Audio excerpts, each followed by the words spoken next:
আসসালামু আলাইকুম। চলে আসলাম বন্ধুর ড্রাগন বাগানে। ড্রাগন আর ড্রাগন, যদি চোখ যায় শুধু ড্রাগন আর ড্রাগন। কিন্তু দুর্ভাগ্যর বিষয় হচ্ছে এখন ড্রাগনের সময় না।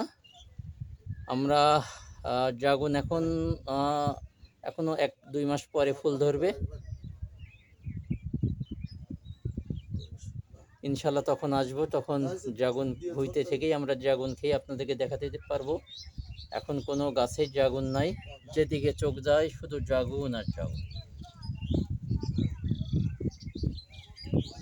প্রচণ্ড মানুষের এখন ড্রাগনের ব্যবসাটা এখন ভালো।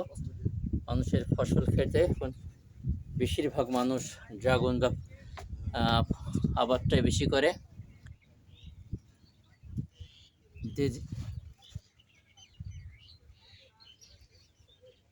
নিজের ভুঁইতে কাজ করছে, অসাধারণ যেমন দৃশ্য। অনেক দূরে খেজুর গাছগুলো দেখতে অনেক সুন্দর লাগছে। দুঃখের বিষয় আমরা এখন ড্রাগন খেতে পারলাম না। ইনশাল্লাহ সামনে ড্রাগন আসলে আবার ভিডিও করে আপনাকে দেখাবো। ধন্যবাদ সবাইকে।